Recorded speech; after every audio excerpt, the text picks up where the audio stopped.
하나님을 믿는다고 하지만, 예수님을 따르겠노라고 고백하지만 정작 고난과 위기의 순간이 찾아오면 이 세상과 다르지 않은 그런 결정들을 할 때가 참 많습니다. 그리고 이러한 선택 속에는 여전히 내가 내 인생을 책임져야 한다는 그런 마음이 자리 잡고 있습니다.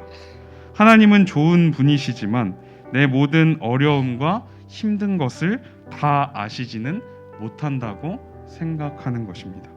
오늘 말씀은 이러한 생각이 완전히 틀렸다는 것을 우리에게 보여주고 있습니다. 우리의 진정한 대제사장이신 예수 그리스도께서는 우리의 모든 연약함을 아십니다. 아실 뿐만 아니라 우리를 긍휼히 여기시며 우리에게 은혜를 베푸셔서 우리를 도우신다고 오늘 말씀은 이야기하고 있습니다. 하지만 예수님께서 우리의 약함을 아신다고 해서 그분이 약한 분이라는 것은 아닙니다. 그분은 하나님의 유일하신 아들이십니다. 그분은 하나님의 보좌 우편에 앉아 온 세상을 다스리시는 왕이십니다. 그분은 하나님께서 보내주신 멜기세덱의 반차를 따르는 영원한 대제사장이십니다. 제사장은 하나님의 백성들을 대신해서 하나님께 나아가는 사람이었습니다. 하나님의 백성들은 제사장들을 통해 일시적인 하나님과의 회복을 누릴 수 있었습니다. 하지만 그 제사장들은 완전하지 않았습니다. 제사장들 역시 하나님께 죄를 지었고 그들 역시 속죄 제사가 필요했습니다. 때때로 제사장들은 자신의 죄로 인해 그 제사 가운데 죽음을 맞이하기도 했습니다. 하지만 예수님은 아론보다 크시고 그 어떤 제사장보다 크십니다. 예수님은 죄가 없으시고 자신의 죄를 위한 속죄 제사가 필요하지 않으십니다. 예수님은 영원하시며 우리는 예수님을 통해 하나님과의 영원한 회복을 누릴 수 있습니다.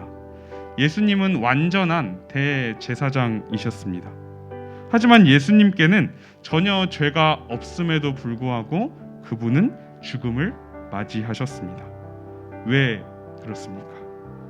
자신을 믿고 자신에게 순종하는 모든 자에게 영원한 구원의 근원이 되시기 위해서였습니다. 예수님께서 죽음을 맞이하신 이유는 바로 우리의 죄 때문이었습니다. 우리의 약함을 고쳐주시고 우리의 그 아픔을 회복시켜 주시기 위해서 예수님께서는 그렇게 자신을 제물로 드리셨습니다.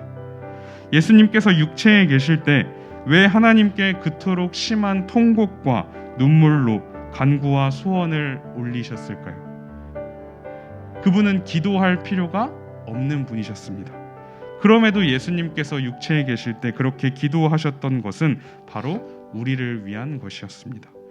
우리의 약함과 우리가 겪고 있는 그 아픔이 얼마나 고통스러운 것인지를 너무나 잘 아시기 때문에 하나님을 떠나서 심판과 멸망으로 나아가는 우리의 비참한 최후를 아셨기 때문에 그토록 간절히 우리를 위해 눈물 흘리며 기도하셨습니다.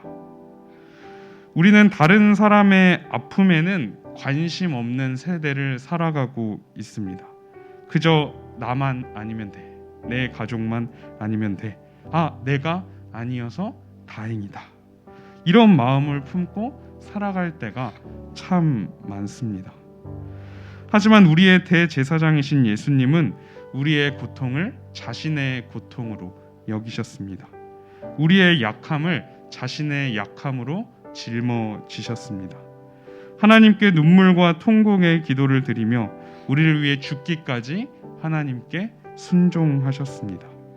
그리고 누구라도 그분을 찾는 자에게 은혜를 베푸시고 또 은혜의 보좌 앞에 담대히 나아갈 수 있는 길을 열어주셨습니다. 이 예수 그리스도가 바로 우리의 대제사장이시다라고 성경은 이야기하고 있습니다. 이 사실에 우리는 그저 감사할 뿐입니다. 우리가 예수님을 따르려고 할 때 하나님께서 기뻐하시는 선택을 하려고 할 때 우리에게 고난과 어려움이 찾아올 수 있습니다. 우리의 약함을 깨닫고 포기하고 싶어질 수도 있습니다. 하지만 예수님은 우리보다 더 큰 고난과 어려움을 겪으셨습니다. 예수님은 우리의 약함에도 우리를 포기하지 않으시고 우리를 위해 자신을 내어 주셨습니다. 그런 대제사장께서 우리와 함께 하시며 우리를 도우시겠다라고 말씀하고 계십니다. 우리에게 은혜를 베풀어 주시겠다고 약속하십니다. 우리의 진정한 대제사장이신 예수 그리스도의 이름으로 매 순간 은혜의 보좌 앞에 나아가는 우리가 되기를 바랍니다.